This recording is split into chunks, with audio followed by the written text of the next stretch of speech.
Hey, welcome in. You're watching the Community Ripple live right here on Stocktwits because it is it's Wednesday at 1 o'clock Eastern time. So you've got myself, Ben, aka Bags. We got Just Fucking Do It Nick up there. Gautam, Gpaisa, our wet blanket of the trio here.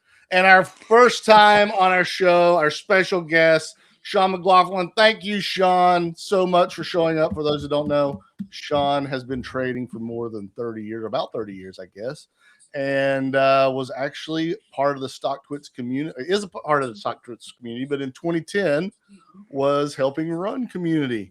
And he's taken on a large list of different things on the market side of things over that time. But Sean, thank you so much for joining us. We're so happy to have you. Hey man, happy to be here. This is a cool show you guys are running. Wish we did something like this back in the day when I was over there.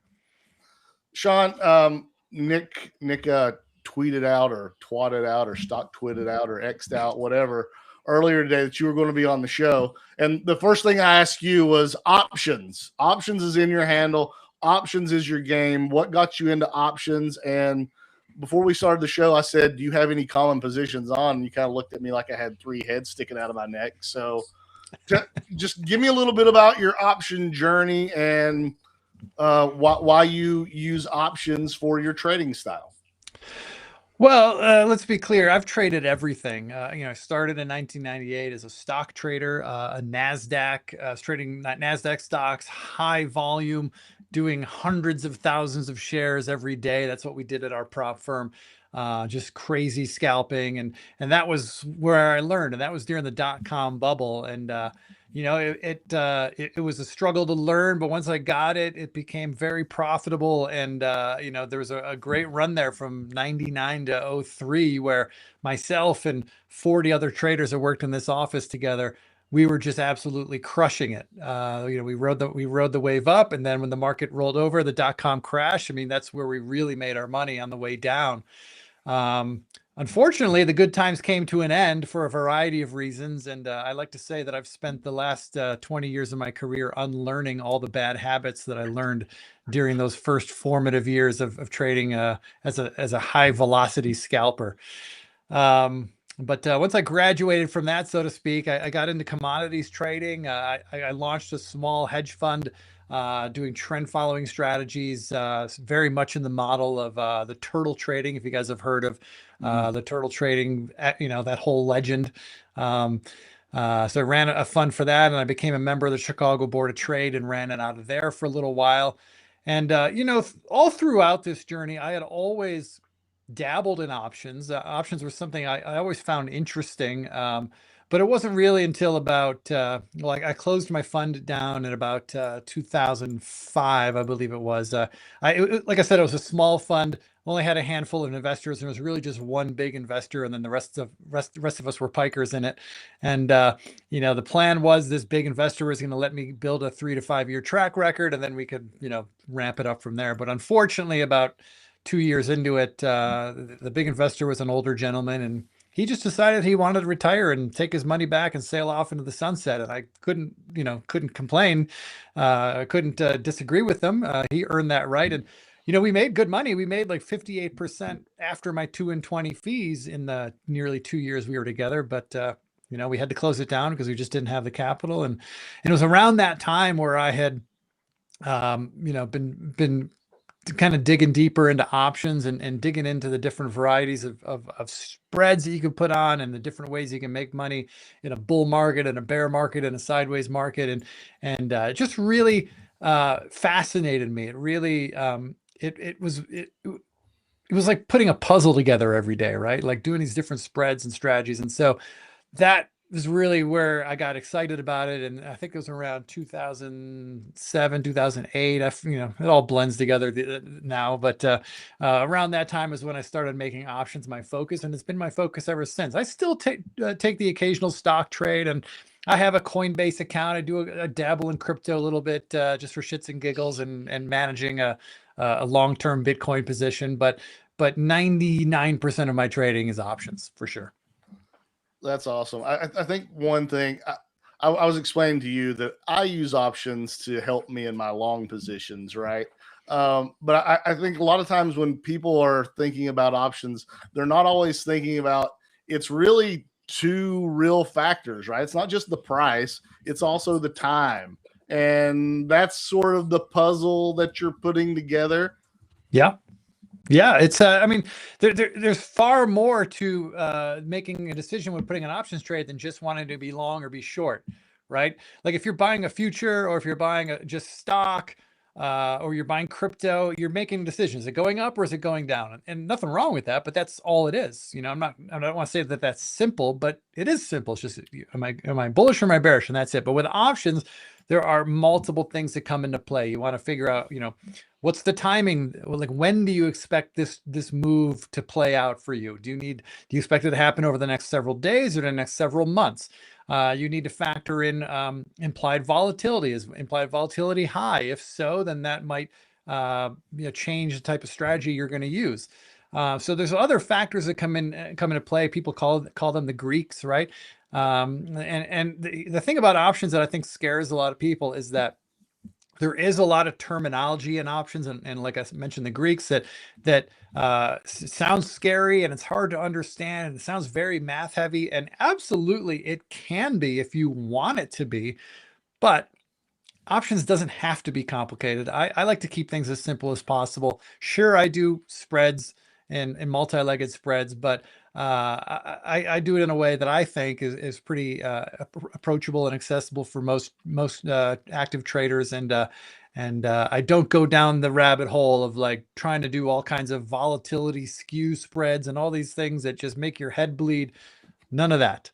It's options. I like to keep things simple around here. That's my ethos. One thing that we've talked about a lot of times on this show is, investing can be scary, right? Like just in general, like people can get intimidated by putting money to work just by buying or selling stock. And I think you're right. The complications that you can layer into options, right, can take people back on, whoa, this is too much. I don't understand this. But anything can be learned. Right. Well, look, I wrote a piece yesterday that I put out on the socials, and it was all about why I think that now more than ever is the best time to be trading options or learning to trade options. And the reasons are manyfold, but the biggest reason is as markets have gotten faster, and they're never going to slow down, right? They're only going to get faster. As markets get faster and moves happen quicker, and you can get slippage on your exits, all that stuff, and overnight gaps. And we have, a president that could just tweet anything and the market's down 5% overnight. I mean, it can happen, or it could be up 5% overnight, whatever. In a market like that, options, if you're using options the way I do, primarily doing defined risk trades, where I'm setting them up so that I know the most I could lose no matter what. And I'm sizing my positions in a way that if I were to lose the max, that max is totally acceptable within my risk parameters for my portfolio. Using options in this type of environment is the greatest vehicle for traders. I'm biased, of course, but man, I know that every trade I put on, I know what the worst case scenario is, and I'm okay with that. I trade my positions very small in my active account. My position sizes are less than 50 basis points of my portfolio capital, right? So for example, if I have $100,000 in my account, I'm not risking more than $500. And that's on the high end, right? So I know that if I take a complete loss on any one options trade, it's not going to wreck my portfolio. I can come back from it. No big deal. It's just the cost of doing business. And stock traders and futures traders and even crypto traders can't really say that. Like, yeah, a stock trader can put a stop order in, right? And that's what you should do. But a stop order is not a guarantee of a fill, right? Or a fill at your price. If you just put a regular stop order, as you guys know, that becomes a market order as soon as it's triggered. And if the market is ripping and the bid-ask spread goes super wide, and who knows, or if it's an overnight gap, you're going to get filled at a way worse price than you hoped.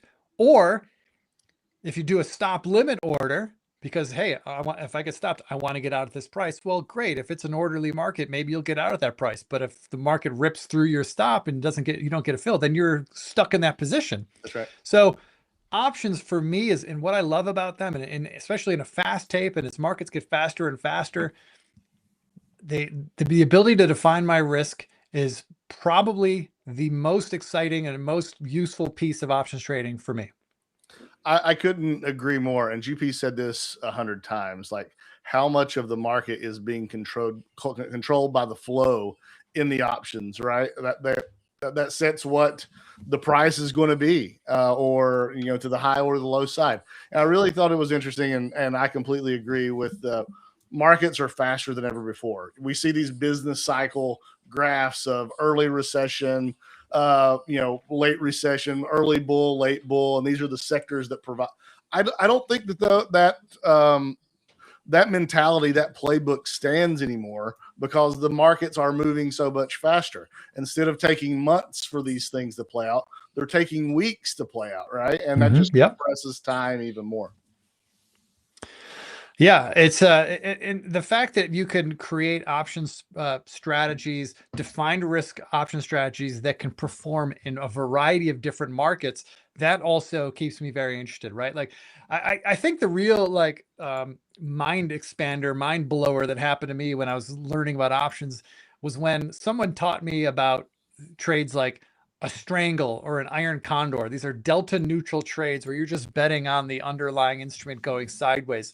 And when somebody told me, like, you can make money on a trade where the stock doesn't go anywhere, I was like, what? That sounds amazing. And so that was, I think maybe, that was like the first thing that got me real excited. And so it's great knowing that, we've been in a bull market now for however long. See, it feels like forever. And, there's strategies for bull markets. That's great. We all know what those strategies are. But with options, you could also tailor your strategies to participate in rising volatility markets when people are getting scared and there's fast moves in both directions.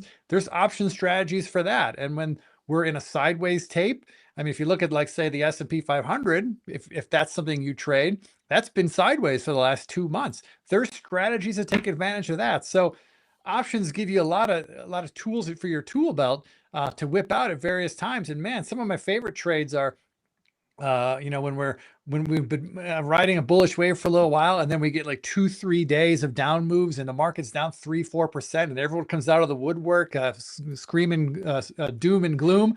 That's my favorite time to go out and sell some naked puts in some positions that I wouldn't mind owning for the long term, or some put spreads with defined risk to fade that fear. So those are some of my favorite trades to do, but we do them tactfully. We don't do them all the time. We just do them when the market sets those up. Sean, we're going to have to connect a little more offline. I need to pick your brain a little bit more, but some of my most successful trades are selling some puts to get long some things. Some of those have been my most profitable trades. We're already 10 minutes in. We normally start the show off with what's going on in the market. So let's look at the cues. Hey, GP, how are you feeling about what's happening today in this candle as opposed to yesterday? Same thing I said yesterday. We will bounce from the VIX expiration, and then we will die.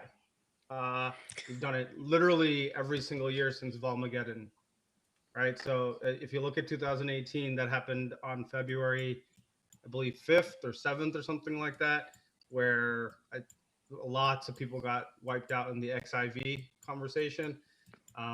Ever since then, almost every year, it is after this Wednesday, and it only lasts a month. It's from Wednesday to March UpX. I think last year carried into a little bit more into early April with Trump tweeting up a storm last year. But typically March UpX is when it stops going down as well. So I'm happy that it bounced, but there's a lot of underperformance, right? If you're looking at the mag names, they're still underperforming, and the amount of energy and power the other stocks have to do to make up for that imbalance, like they can only sustain for so long. So I'm curious to see what happens tomorrow, but this was expected. Vol crush into VIX expiration and see what tomorrow brings. So tomorrow we're all going to have toe tags and we're all dying. I'm going to be buying some puts to hedge some of my positions because I do have some new positions in Crowd and Moderna, in names that have been holding up well. So I will buy some puts a couple weeks out just to hedge my position. I'm long enough that the puts are a very, very small percentage of the overall portfolio. So it's, to me, I'll hedge because that's been the reasoning. Plus, we're at the lower end of the range, right? We reclaimed year-to-date highs on the NQs today, but it feels more or looks more like short covering than actual buying. So we'll see what tomorrow brings, or by the end of the week. Nick, would you like your toe tag written in Sharpie or typed out and printed? Typed out and printed, please. Okay, I'll make sure that happens for you tomorrow. Are you expecting sort of the same thing? My mind is open. We're reclaiming pivots, and I think the next big pivot to we've got a kind of a descending trend line that I think if we break, we have a good chance at heading back towards the high end of the range. But kind of same thing. I guess I really wouldn't be surprised either direction. In the most recent kind of range over the last 2 weeks, we did reclaim the 605 and then obviously the 607 where we're trading at now. So kind of depending on how we close, I think it looks pretty good. From here, and if you're looking kind of in the short term as kind of a double bottom, the 615 to 617's got to get reclaimed. And I think from there, if we can do that, I think things look good. But my mind is open. Sean, how are you trading this? Well, it's interesting. You look at the Qs and the SPY and the IWM, and we've been, pretty much in a range for the last couple of months. But under the surface, there have been just absolutely incredibly powerful bull market moves, right? We've had stocks like GlaxoSmithKline, ripping J&J. I mean, Johnson & Johnson trading like a meme stock. Are you kidding me? Like the way that thing has moved, unbelievable. What is it? Southwest Airlines. I mean, some of these stocks have had just incredible moves. So if all you're doing is paying attention to the indices, you're kind of missing what's happening underneath the surface. Yeah. And the reason that's happening is, you guys know, I mean, the big caps aren't really doing much, but there's a lot more to the market than just 7 stocks. And I mean, I have a portfolio of a lot of high beta names that have just had absolute rippers of the last, 2-3 months. So yeah, the headlines get the indexes get the headlines, and the big cap stocks get the headlines. And I hate the phrase, it's a market of stocks. I hate that phrase, but there are a lot of stocks moving if you're willing to put in the work and look for them. How do you identify those? Well, my favorite trade in the whole world, and this is going to sound really boring to you guys, I'm sure, but I call it the blue skies trade. And it's a stock that's making a fresh new all-time high. That's my favorite trade in the world. And as an options trader, I love those trades particularly because most of the time when a stock is making a fresh all-time high, most of the time options and volatility tends to be pretty cheap. Because why is it cheap? Options volatility tends to rise when people get scared. All right. Well, when a stock's making a new all-time high, very few people are scared, right? Anyone who is an owner of stock, doesn't matter if they bought it today, yesterday, last week, or last decade, every one of those holders is making money when a stock is at an all-time high. When you're making money and the most money you've ever made in that position, you're generally not scared. Now, you could argue that shorts might be scared, right? And you arguably should be scared if you're holding a short position in that stock. But a stock that's making an all-time high rarely has a large short position, because shorts are looking at that stock making a trend. It's been in place for a while, saying, this is probably not something we need to short. So my favorite trade in the world is to buy stocks making fresh all-time highs, because I can position with options very cheaply. I can keep it real simple, just buy simple calls. I don't need to do any complicated spreads to get involved. I might do a vertical spread if it's an expensive stock, just to manage, just to keep my outlay, my initial cash outlay lower. But those are my favorite types of trades, and we've seen those types of trades all over the place over the last 2 months. Now, you can argue many of them are getting pretty extended, and certainly they are. I have a bunch of February options positions that expire this week that I'm happy to be closing them out over the next couple of days, because, hey, they do feel extended to me. But yeah, that's my favorite. That's my go-to trade. 52-week highs are also things I like to buy, but I'm definitely a momentum trader through and through. WDC, I see you got that on the screen there. I just closed that out. I had a winner in that today, or I've had a winner in that, but it was a vertical spread. And I had to close it out because the vertical spread basically got close to its max value. So I closed it out. I kind of wish I just had naked calls on that thing, because that thing's a beast. Anything in the memory realm of semis has gone crazy, whether you're looking at MU or SanDisk or WDC. They have really ripped. Nick, you definitely followed the Momo. Are you still looking at some of these memory trades as where you want to be, or are you looking at more different types of options as far as where you're putting money? I mean, I'll trade anything. The easiest, I was going to just mention to those that are listening, I let my MarketSmith expire, and I've just been using FinViz as of lately, and kind of very similar to Sean. Like, I'll just scan for both names that are either making 52-week or all-time highs, or kind of within 5 to 10% of all-time highs, because if you're scanning for those that aren't quite there, but just kind of, I don't know, creating a pivot right underneath, sometimes you can kind of front run that all-time or 52-week high move. I was kind of actually on with like Howard. Like, I think the like railroad stuff. I caught ODFL. XPO, I think, is kind of probably my favorite setup currently. Man, that thing had quite a pop 2 weeks ago. Wow, I missed that one. Yeah. So I don't know. I kind of I'll trade anything, and as I've said in the past, like, I kind of like the expensive stocks. I like stuff that's trading 100, 200, 300 plus. I can trade smaller share size, and I don't know, catch big. What's your reasoning on that? I'm curious. That's the first time I've heard that. Why do you like those higher price stocks? Because I can catch big point moves on smaller share size. I don't know if you remember, there was a guy on Stocktwits way back when. He went by the handle Trader Fox. He kind of turned me on to it. And actually, he was the guy who coined that phrase, expensive stays expensive, Ben and GP, which I was kind of touting at Stocktoberfest. I don't know. I think that they're, to go on kind of Howard's play, they're generally stocks that are trends with no friends. They're not very, like, there's not a lot of eyes on them. And I feel like there's less fuckery. I don't know if that's just my perspective, how I look at it, or not, but it's just kind of what I think. Okay. Less fuckery, by the way. That's a technical term. We all appreciate that. Oh, we love the technicals here. Speaking of the technicals, Sean, are there technicals that you look at as far as the charts that you're looking at before you enter trades?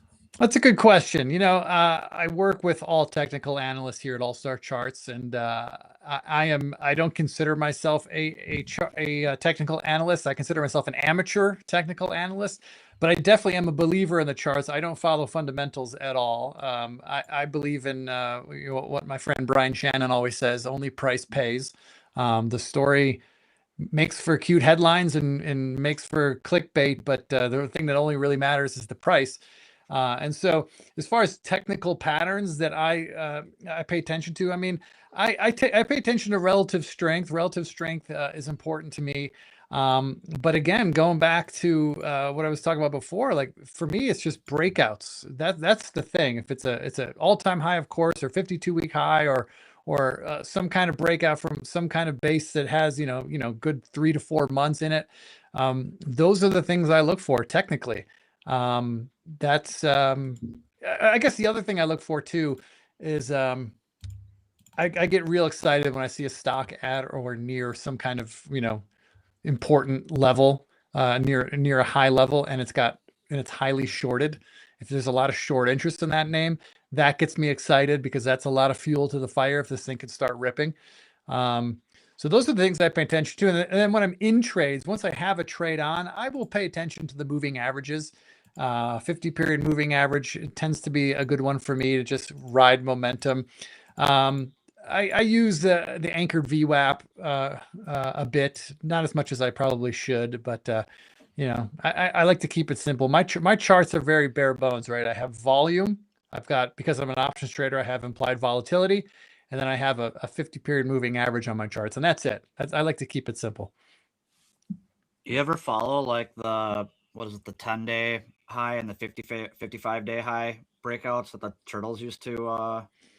That was the signal. Yeah. So wasn't it? When I ran my fund back in the early 2000s trading commodities, the signals that I used were very similar to what the turtles used. I used a 55-day breakout to get in, and I used a 20-day breakdown to get out. Those are the things that I paid attention to, and it worked really well. At least at that time. I don't know if it still works well, but it worked well for me then. Yeah, I don't pay too much attention to it anymore. But I used to, I use TradeStation now, and I used to have, like a little blue dot would pop up anytime. I only had a 55-day high on, or a 55-day. That's funny. I used that too way back in the day. I remember that. I used to use TradeStation. I used to get those same signals. Yeah. Yeah. So interesting. It seems so quaint back in those days. I was trading commodities, and I mean there were really only 55 or 45 commodity markets that I was following, and like it seems so simple now. I mean, shit, I've got 120 different positions on right now.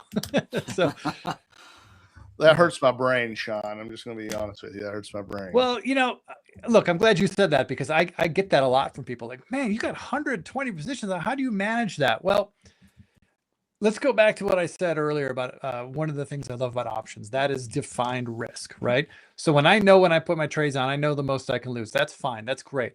Now, what I do is, as a momentum trader, when I put these options trades on, this is specific to my short-term account, right? These are trades that I put on. I put them on between 30 to 60 days of expiration, basically the next month, right? So right now I've been trading March options because that's the next month after February.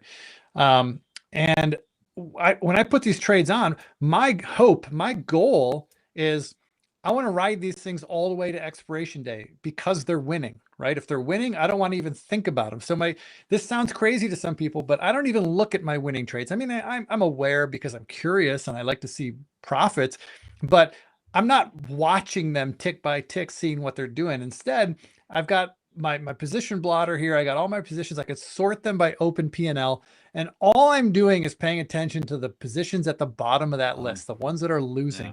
And I have a certain dollar amount that I'm willing to let these things go. I don't want to take 100% losses on these trades. It happens, of course, but I try not to. Generally, if I'm down about 25 to 30 to 40% in these trades, they're gone. I don't care what the chart looks like. I don't care what the story says. I don't care if there's earnings coming out tomorrow that might be a catalyst. If it's down below my level, I'm out. I don't even think about it. So all I'm doing is looking at the bottom of my list. There might be 5 or 6 names there that are approaching my stop out level. I close those, and that's all I worry about. So yeah, I got a whole bunch of positions on, but most of them I'm not paying attention to because they're working. That's how I do it. So when you say you have 100 and some positions on, are there multiple positions on in the same names, or you have 100 different tickers? 100 different tickers.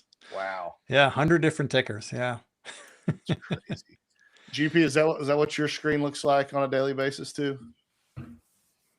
I'm a concentrated investor. No, as soon as it gets past like 9 or 10, I'm like, nope, fuck this. I can't do this. To me, I rather position size up and concentrate on my defined risk, whether it's doing stocks or whether it's doing options, and take full advantage of those moves. Right, like I'll make more on a potential 30% move higher than 10 5%ers for me. That's kind of how, that's just how I do it. It's easier for me to focus on. Yeah, I can't do mine. Yeah, And for me, you guys have talked about bases, right? So like if you're looking at stuff right now, regional banks is where I'm looking, because they're phenomenal. And so like when these things break out, you're talking about a 17-year base in regional banks from the GFC highs, right? So like when these break out, they're at the top of the range. This is the stuff that we're looking at. I rather concentrate in the names that are the strongest of the sector and take full advantage of that. That's just me. I love it. You have any regional banks that are top of mind for you right now that are setting up nice? FITB. Yeah. Okay. HBAN. Huntington Zion Bank up there too. shares.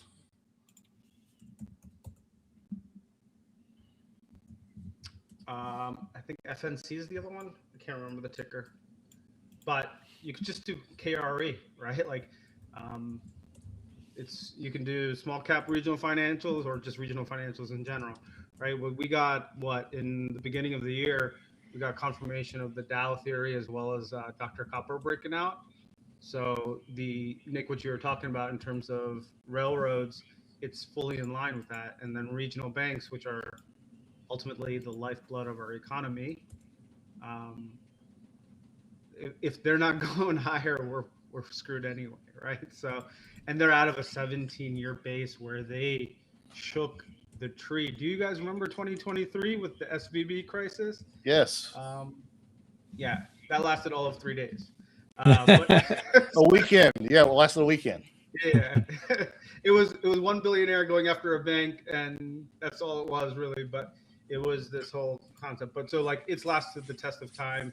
It's now pushed out all the potential kind of naysayers and so forth.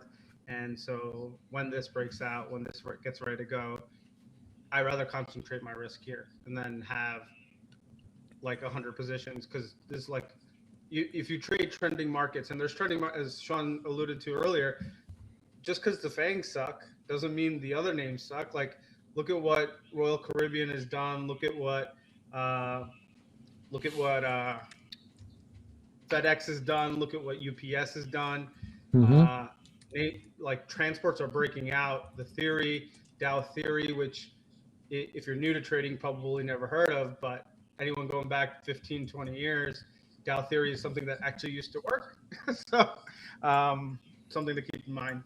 But anyway, I know one thing that works, and Sean mentioned it earlier, is just a tweet. That works. 80% of the time, it works every time.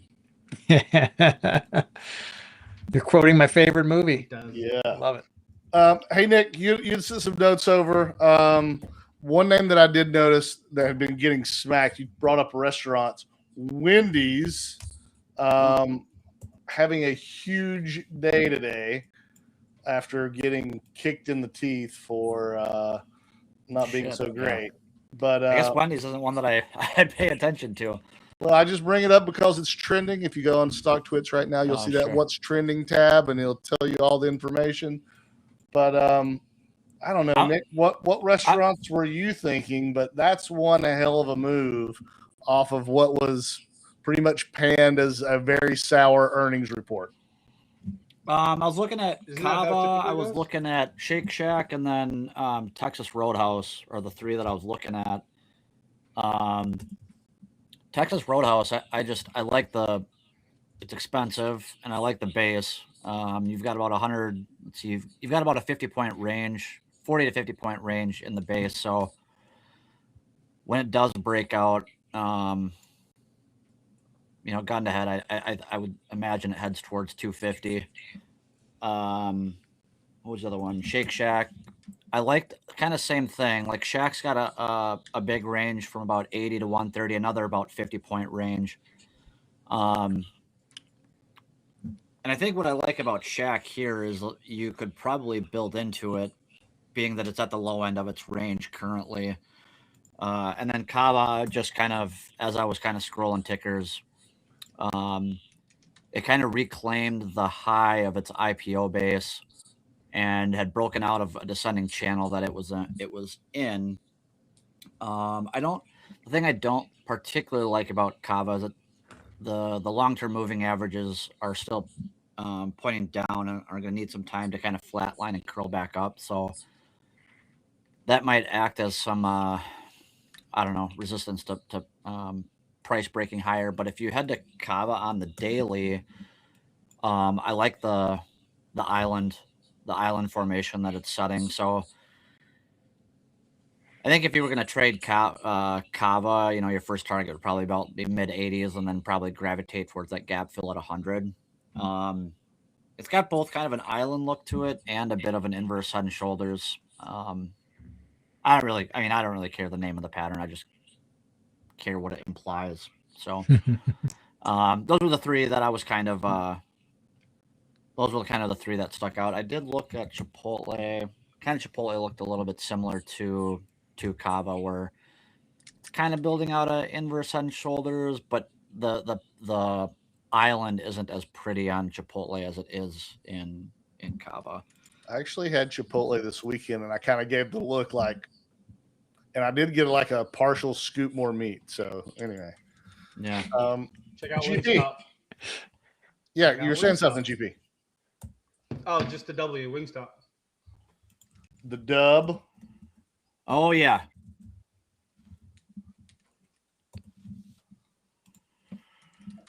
What are you seeing in Wingstop that you like there, GP? What are you seeing in Wingstop?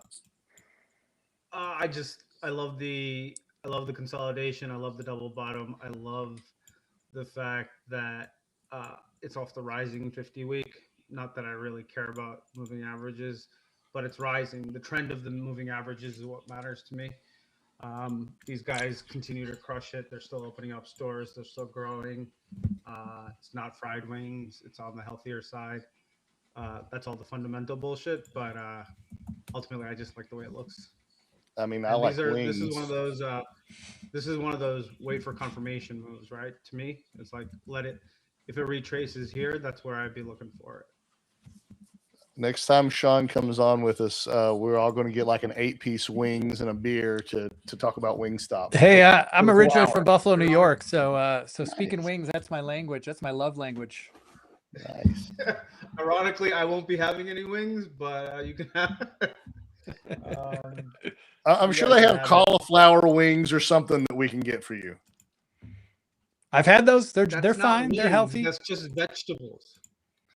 Well, you're the vegetarian here. It's not my fault, GP. I'm just trying to be inclusive. Pig and call it a girl? I'm just trying to be inclusive, okay? I'm just trying to be inclusive. We're getting off the rails here. Hey, Nick. Yeah. Some other things that you sent in the pre-show notes was aviation and drones. And yeah, I mean, I wanted to revisit that because last time we talked about this, Joby was up here, right? Yeah. And now it's down here. And Archer, right? Where's Archer? Why am I not finding Archer? ARCH. ACHR. ACHR. Yeah, but the better looking ones are like, Rocket Labs, ONDS, SATS, Lunar, RCAT. Just stick to the leaders, Nick. PL, yeah, the ones Labs, that are. Look at ASPS.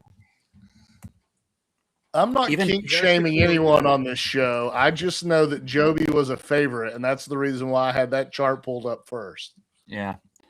No, there's stronger and better looking names out there. So, take a look at Planet Labs, for instance. What's that ticker? PL. PL. Yeah. You might not have caught the, the 50-day kind of undercut and rally, but you do have the double bottom kind of building out and breaking out here through 24. So I don't know. I think my Twitter feed was like overtaken by Middle East stuff happening. And I think the aerospace, drone wars, robotics, I think is in the name of like how the market's been the overall market's been behaving. I think it's been kind of a massive reset, and I think I don't know. I like the drones, I like the space, and I like all that shit. So Sean, you hit me with a PL really quick. Is this a name that you're involved in, or you just new? I'm not in it currently, but I did catch a ride in that thing earlier this year, and it was one of the better trades of the year. We have an analyst here at All Star Charts named Riley Roseby. He's big into this space. This is like kind of his bread and butter. He's all about these flying cars and drones and all this new tech stuff. And this is one of the names that I know he's very big on long term. So yeah, it's something I'm very, very familiar with. I'm not in it at the moment though. Nice. he's a good dude. GP, Riley's a good dude. If you Yeah. guys want to talk drone stocks and high tech George Jetson stuff, you guys should have him on the show. bring him we'll on. definitely do that. Make the intro. Sure, we'll do. We love to get different perspectives. We were talking about Stocktoberfest earlier, and it just so happened to be where the three of us, all three, got to meet each other at the same time. But more than that was just the experience of meeting all these other traders, some of which you've never seen or heard of post, right? But when you talk with people, one thing that you learn is there's an unlimited amount of way to skin the cat, right? There's an unlimited amount of ways to be a market participant. And my perspective can be completely different than yours, and our thesis can align, or it can be completely separate. And it's just interesting to me on how many different ways that one can go about being profitable or unprofitable. Oh yeah. We started Stocktoberfest in 2012. So I was there at the very first ones, the first 5 of them that we did, and they were all on Coronado Island. And the best part about those was, there were good presentations and there were cool products being demoed, and that was all cool. But the best part absolutely was the happy hours, was the hanging out outside of the event, going for a walk on the beach and just getting to know the people that you interact with online. Some of my best friends in the market today are all people I met at those early Stocktoberfest events. So special place in my heart for those. I'm bummed I didn't go this year, but it's if you're an active trader and you're certainly if you're engaged online, meet the people that you talk to, meet them in person. There's something about, and you kind of hit on this, there's something about being around traders and feeling each other's energy and having that be contagious. In Colorado, I run a trader meetup group. We get together twice a month. And we get anywhere from 15 to 25 people showing up at any one meeting. And just having people that see the world through the same lens that you see the world. You might not agree politically. You might not come from the same economic backgrounds. It doesn't matter. But as traders, we all speak the same language. It doesn't matter what you trade. We speak the same language. We connect. And when you're in person with people, there's something about that where you learn by osmosis. You get vibes from people that like, hey, that guy's doing something, or that girl's doing something. I need to learn what she's doing, or pick her brain. And there's nothing beats in-person gatherings. And so glad that Stocktoberfest is still living on, and hope to see that live a long life. Yeah, it was awesome. A little overwhelming, but it was awesome. I don't remember if I had spoken to you about this, but kind of very similarly, when I first started back in 06, 07, I was on a prop desk in Arizona. When I came back to Minnesota, it was like, I'm alone. And like to be someplace immersed with those that are, Yes, speaking the same language. There is something about especially for the active traders, like I feel like we are in the trenches of like the energetic flow of the whole planet. I don't know how to it's money being moved around, and whether or not you're actually, doing well and necessarily capitalizing on it, you feel it. You can feel it moving. The I don't know. But yeah, those money is energy. Yeah, absolutely. Yeah. Money is energy. And when I moved to Colorado, I came here from Chicago. So I was in Chicago for 10 years. And in Chicago, like when you meet a person for the first time, that the standard stupid question that everybody asks you is, oh, what do you do for a living? I hate that question. Well, when I lived in Chicago and I told people I'm a trader, like everyone understood immediately, like, because everybody in Chicago either had a brother who worked at the exchange, had a sister who was a runner, had an uncle who worked for a brokerage. Like everybody understands the business in Chicago. But when I moved to Colorado in 2012 and people would ask me what I do for a living and I'd say I'm a trader, they'd say, oh, really? Where do you work out? And I'm like, what? They thought I said trainer. Yeah, they thought I said trainer with an N. I'm like, look at me. Do I look I'm pushing heavy weights here? No. So it quickly became obvious to me that I needed to find my people, which is harder to do in Colorado than it is in Chicago. So I started this meetup group, and we've been going for 13 years strong now. Like I said, we meet twice a month. And Nick, you'll appreciate this. Just this year, about, I don't know, 6 months ago now, maybe 5 months ago, I formed even another group. This is a more intimate group. I call it a trader circle. There's just 8 of us. There's 8 of us. We get together every 2 weeks at someone's house. We sit in their living room, and the 8 of us sit around. And you know what we talk about, Nick? We talk about our feelings. Yeah. That's what we talk about. Yeah. We're traders talking about our feelings. Can you believe it? It happens, and it's men and women. It's a good mix, a wide variety of experience levels. But that might be the greatest thing I've started doing in the last year, is just getting together with people who, have the same, fears and the same concerns and have the same celebrations that I do, and having a group of people that I can share my feelings with and get feedback on, or be someone to bear witness to someone else's feelings and to hold space for that. I'm telling you, this is something, there's something to it, this whole being in person with people, especially with traders. It's hard to put it, hard to quantify how this benefits you, but I'm telling you, and Nick, I'm sure you get it. It matters and it helps. Yeah, I can't say enough about how many times we've talked about on this show and on our YouTube show, just the mental game, right? Mhm. The energy. I think money is energy. Well, it's the movement of money, right? And you can get that energy with a connection with someone who is doing something similar to you, whether it's the same thing or not, right? And having that camaraderie to be able to speak about what's happening in your mental game with someone who also understands similar challenges, it's everything. I think that was one of the biggest things that I brought away from Stocktoberfest, was just having people to talk the same language and parlance to, and understand some of the same mental blocks or freedom that one has in their brain at any given time.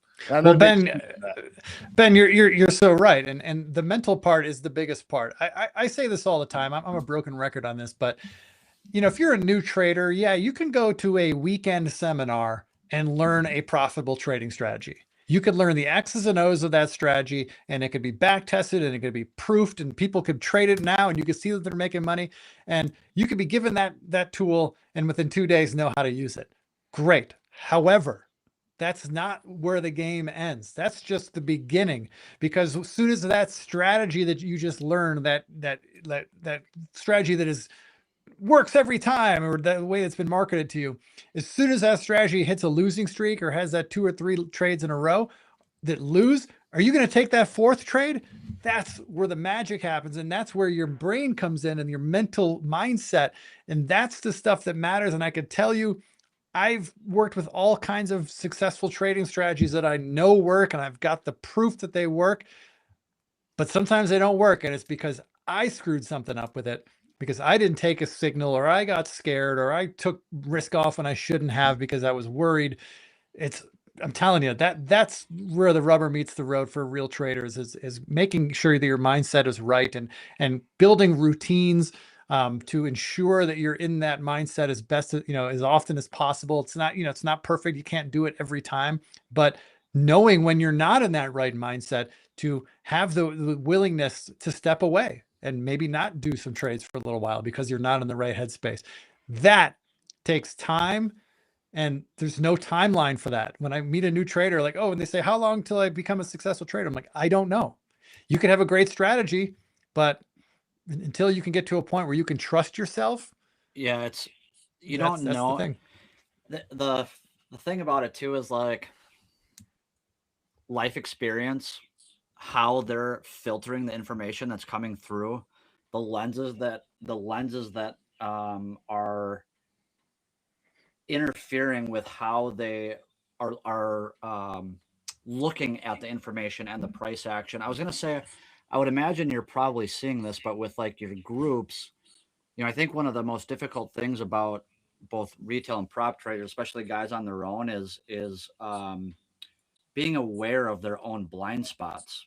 And I would imagine if you have a close circle of traders that you're working with, it probably becomes a lot easier at pointing to other people's blind spots, because yes, I don't know. I just, the longer I've been at this, I think that self-awareness is the name of the game. And interestingly,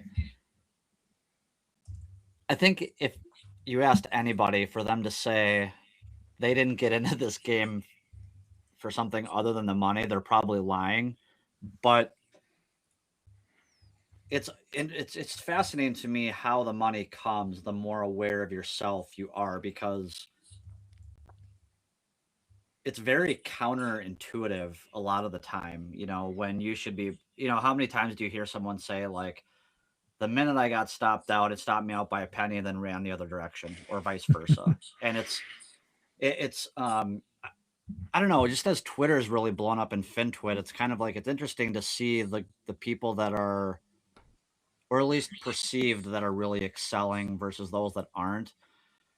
And like, I follow a fair amount of like younger guys, and I wonder what their earlier life experiences were, and their life, and how it has shaped them into like basically kind of stepping in this game. And the only thing that I can really think of, honestly, is how the younger generations have like gamified money. Like, yeah, them looking at this as like a legitimate arcade game versus, like, oh my God, I just lost $100, or I lost $500. Like, you feel your chest tighten up and you're like, oh shit, kind of thing. I don't know. It's just, it's interesting. It's very fascinating. Well, Nick, you're hitting on something important, and that is self-awareness, right? We have to know what our blind spots are. And a lot of times, and this is going to sound new agey and woo-woo, but a lot of times the answers to what we're looking for are found within ourselves, within our body. When you're struggling or you're afraid to pull the trigger on another trade, there's probably a signal going on in your body that you're not paying attention to. And you should probably pay attention to that. And I'll tell you, one of the biggest things for me in the past year, and this sounds embarrassing because I've been doing this for 27 years, but I'm embarrassed to say this, and I'm even frustrated that this is true. But one thing I learned this year, and it changed everything, or last year, and it changed everything for me, is that I realized by doing a little self-inventory and looking within and analyzing my feelings and all this stuff, I found out that, what drives me as a trader when I put trades on more than anything else was I was trading in a way not to lose. I was focused on not losing. Risk management. I was trading not to lose money. And you know what? If that's where my energy is going, guess what I'm going to bring into my life? More losses. Money. And so I made a subtle, stupid, simple switch. I just said, no, I'm not trading to not lose money. I'm trading to make money. And I'm focusing on trades. I'm putting on trades with the intention to make big money. I'm not putting a trade on or getting out of a trade because I'm worried about losing money. I'm putting a trade on with the intention of making money. It doesn't mean every trade makes money. Of course not. And I certainly still lose a lot. But when I made that mental shift, and it sounds so simple, and it took me, 25 years to figure that out, everything changed. Everything changed. I'm having the best trading year of my life, knock on wood. all because of that simple mental switch. It's to bastardize Duzio's saying on Stocktwits, it's always you versus you. You know, he says it's the yo, right? But it's always you versus you.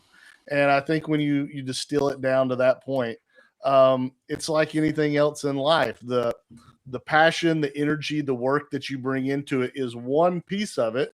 But if you're not coming at it from a level head or right mind, you're ready to create a catastrophe of poor experiences and choices. We'd like to do. This hour has gone by so fast. We don't want to skip out on the chat. I'm sure we could talk about this for another hour. But GP, we got one chart request in the chat right now, and I'm pulling it up right now. If you can give us your thoughts on Rivian Automotive.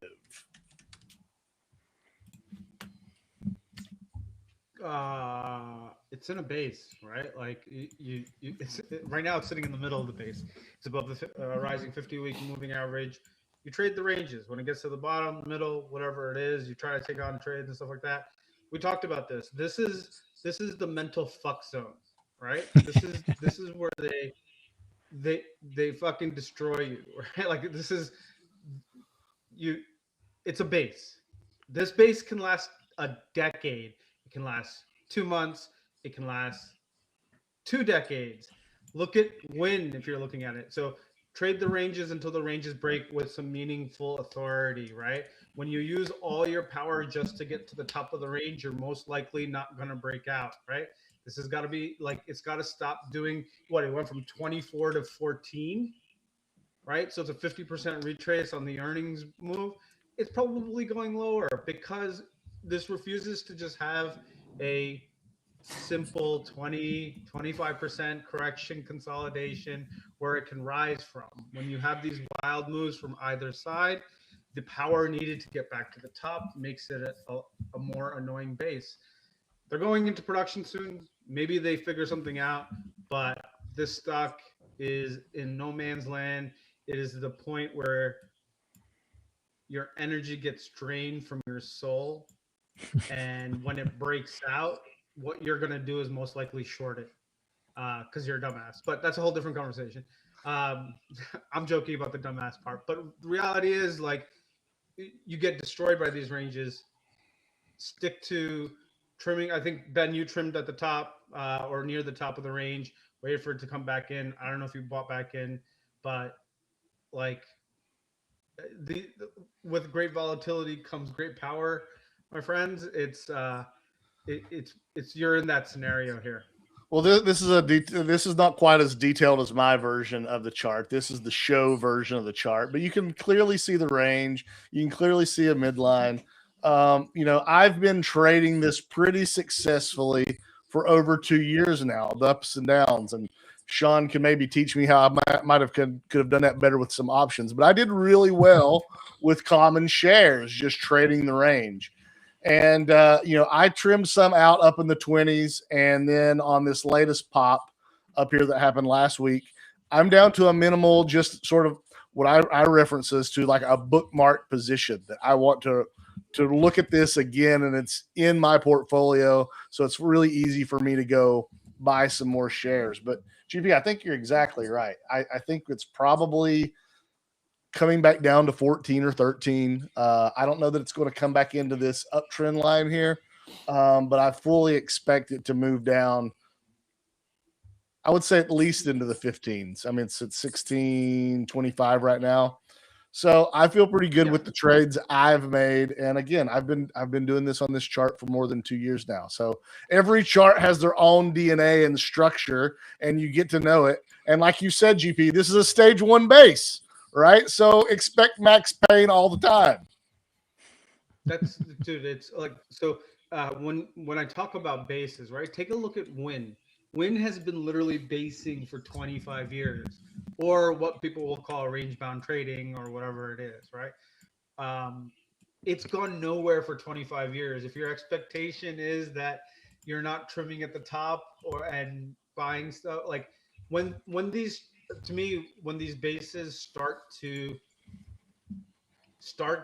lower their their volatility, then you can start playing more to the upside, right? So like if Rivian gets back to 24 and the pullback is to 21, 20, somewhere around there, about a 20% correction, and it holds and doesn't just go straight down, you can probably take this to the upside. But until that happens, you're stuck in this base, and bases matter because it depends on the management. Management's got to execute ultimately.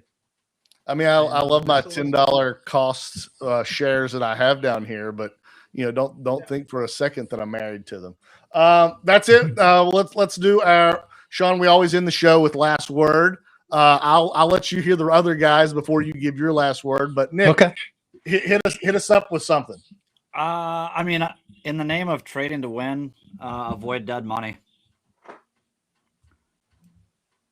Those are my final words.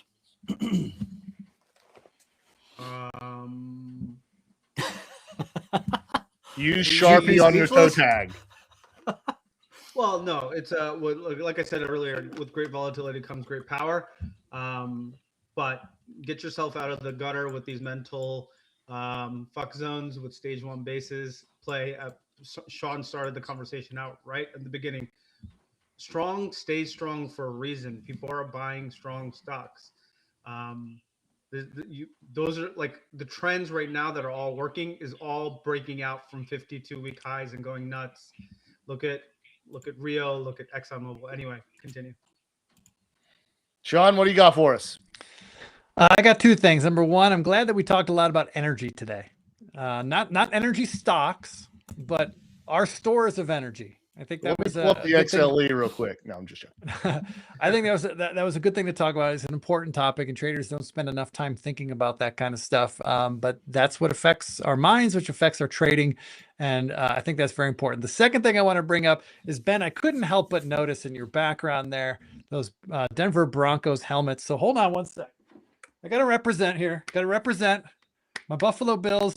Look, you and I, as fans of our teams, it was an interception. I'm not even going to debate that. I'm not even going to talk about that. It is what it is, right? But what I am going to say is that you and I suffered the rare thing that happens in football, and that is a playoff game where both teams lost. Because really, that's what happened. Your quarterback got injured on that last play of the game. Yeah. I mean, we both lost. That sucked. So I feel you, brother. We'll do it again next year.